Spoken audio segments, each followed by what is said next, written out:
Assalamualaikum warahmatullahi wabarakatuh. Anak-anakku kelas 12 MA Ribatul Muta'alimin Kota Pekalongan. Selamat bertemu kembali dengan Pak Latif. Di kelas 12 ini Pak Latif mengampu mata pelajaran KNU-an dan Akidah Akhlak. Walaupun dengan kondisi pandemi seperti ini, kita akan belajar dengan metode daring.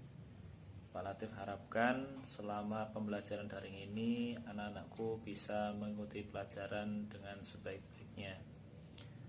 Dan saya harapkan anak-anakku semuanya apabila ada hal-hal yang penting bisa dicatat di buku, dan apabila ada hal-hal yang perlu ditanyakan nanti bisa ditanyakan lewat WA grup. Itu saja untuk kata pembuka.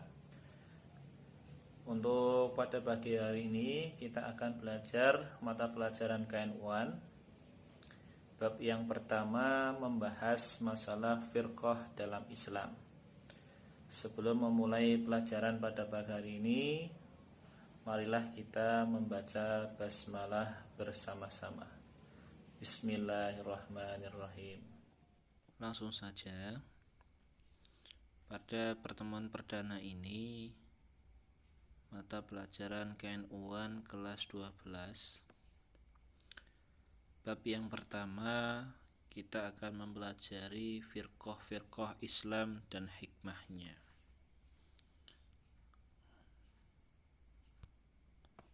Nah, untuk memahami firqah dalam Islam dan hikmahnya, ada beberapa indikator pembelajaran. Yang pertama, menjelaskan pengertian firqah dalam Islam. Yang kedua, menjelaskan penyebab munculnya firqah dalam Islam. Yang ketiga, mengidentifikasi i'tiqad atau keyakinan firqah dalam Islam.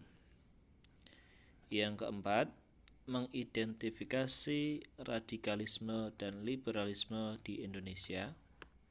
Dan yang terakhir, menyimpulkan adanya firqah yang najiyah atau golongan yang selamat dalam Islam. Lanjut. Nah, apa sih firqah itu?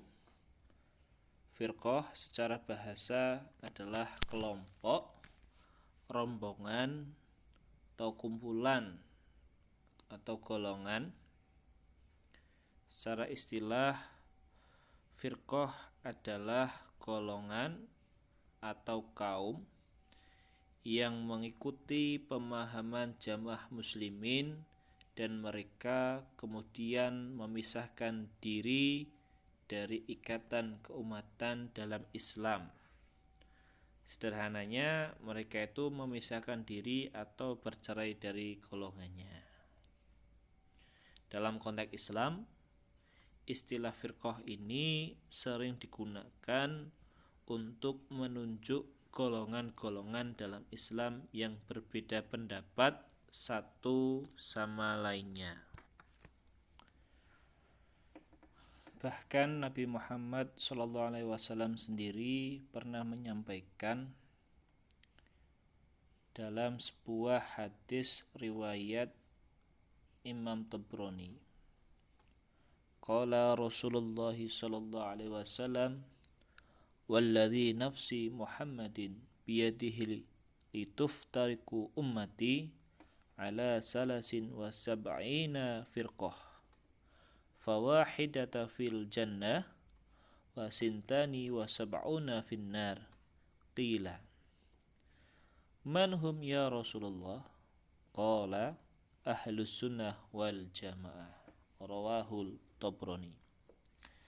Yang artinya Rasulullah SAW bersabda, demi Tuhan yang menguasai jiwa Muhammad, sungguh umatku nanti akan pecah menjadi 73 golongan. Satu golongan masuk surga dan yang 72 golongan akan masuk neraka. Salah seorang sahabat bertanya, siapakah mereka yang masuk surga itu ya Rasulullah?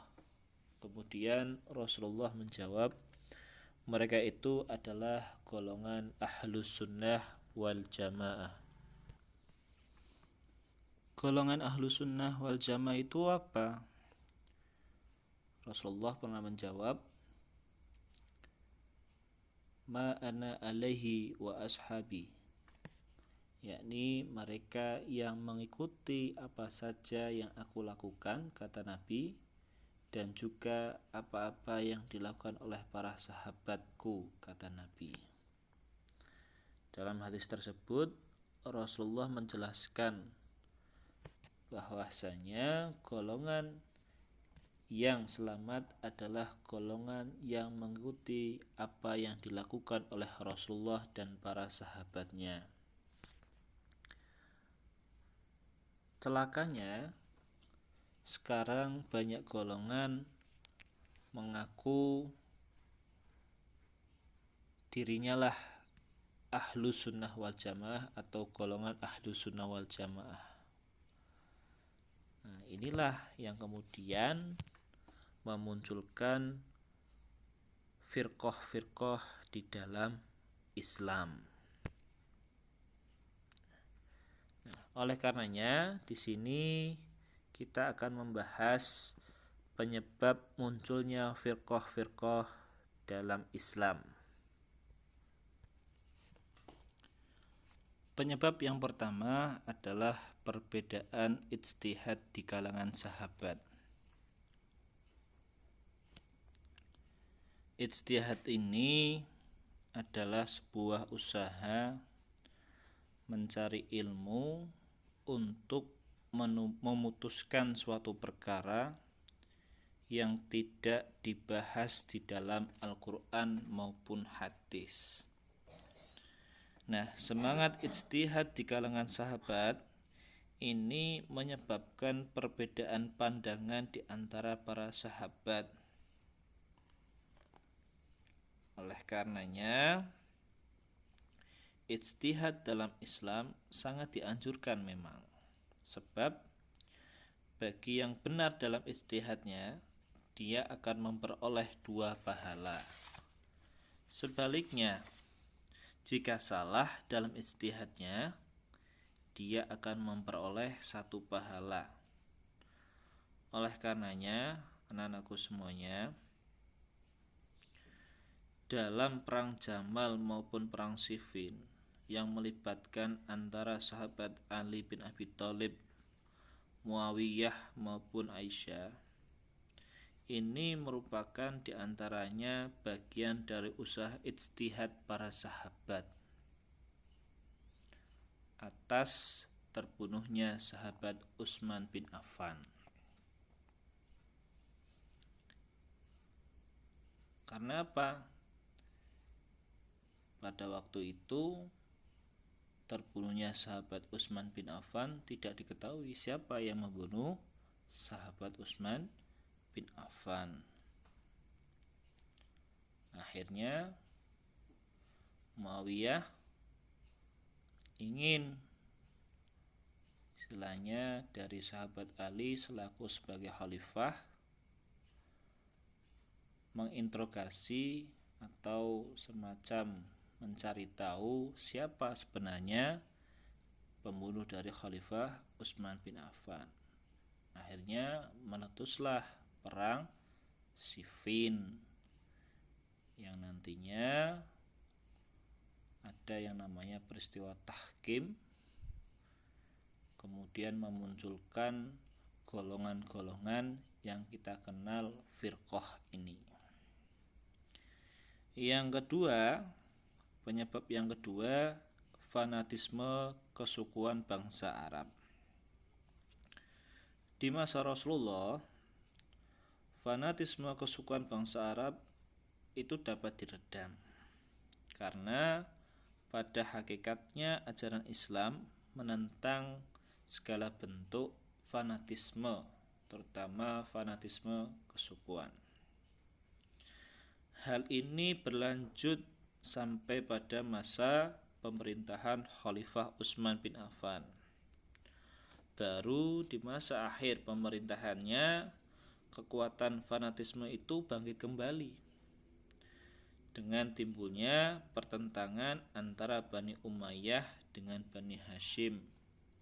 Tadi di antara penyebabnya tadi ya, yang akhirnya terbunuhnya Khalifah Utsman bin Affan. Yang ketiga, perebutan jabatan khalifah. Sudah kita pelajari pada mata pelajaran akidah akhlak. Perebutan jabatan khalifah ini yang akhirnya memunculkan peperangan di dalam tubuh umat Islam itu sendiri. Bahkan sepeninggalan Rasulullah SAW itu sempat akan terjadi perselisihan di umat Islam, tapi akhirnya bisa diredam. Kemudian diangkatlah sahabat Abu Bakar As-Siddiq sebagai khalifah yang pertama.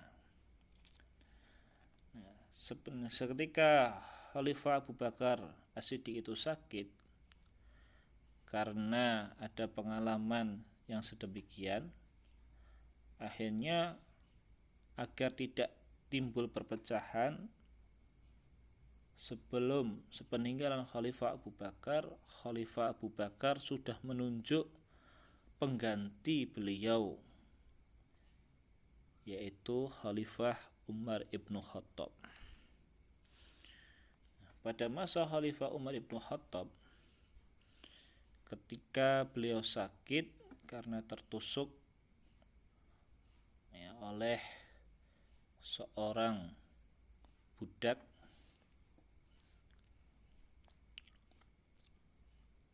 beliau sudah membentuk semacam tim untuk menunjuk siapa pengganti khalifah sepeninggalan Umar ibnu Khattab. Diangkatlah kemudian sahabat Utsman bin Affan sebagai khalifah yang ketiga.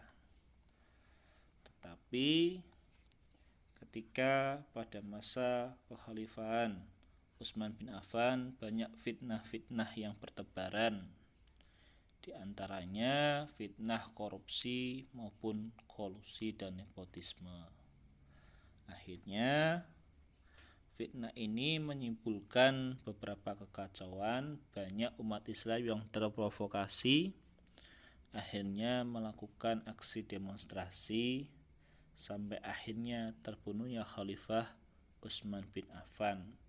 Nah, ini belum ada pengganti sepeninggalan Khalifah Utsman bin Affan. Disinilah terjadi perebutan jabatan khalifah. Yang terakhir, propaganda dan fitnah yang ditebarkan Abdullah bin Saba. Siapa Abdullah bin Saba itu? Abdullah bin Saba itu dulunya adalah seorang pendeta Yahudi dari Yaman yang kemudian masuk Islam. Ia datang ke Madinah dengan harapan mendapatkan sambutan dari orang-orang Muslim, sambutan besar. Namun perkiraannya meleset. Tidak ada sambutan sebagaimana yang diharapkan Abdullah bin Saba. Akhirnya ia jengkel. Kemudian Abdullah bin Saba mengambil sikap beroposisi atau bertentangan dengan Khalifah Utsman bin Affan. Kemudian Abdullah bin Saba membuat propaganda kebencian kepada Khalifah Utsman bin Affan sehingga menimbulkan huru-hara, menyebabkan Khalifah Utsman bin Affan terbunuh, dan disinilah mulai muncul perbedaan yang cukup tajam hingga menyebabkan peperangan dan perpecahan umat Islam. Ya, sampai di sini ya penyebab munculnya firqah-firqah dalam Islam. Nanti barangkali ada hal yang mau ditanyakan, bisa langsung tanya pada grup WA. Insyaallah nanti Pak Latif akan menjawab pertanyaan-pertanyaan dari anak-anak semuanya. Nah, tugas setiap siswa mencari macam-macam firqah dalam Islam dan i'tiqad atau keyakinan dari masing-masing firqah tersebut. Nah, seharusnya ini gampang karena pada kelas 11 sudah pernah saya sampaikan. Kalian tulis di buku kalian, kemudian difotokan. Itu saja yang bisa saya sampaikan pada pertemuan kali ini. Saya minta maaf barangkali masih banyak yang harusnya saya sampaikan karena keterbatasan pembelajaran daring. Insyaallah akan saya lanjutkan di pertemuan selanjutnya. Saya minta maaf barangkali ada kata-kata yang kurang berkenan.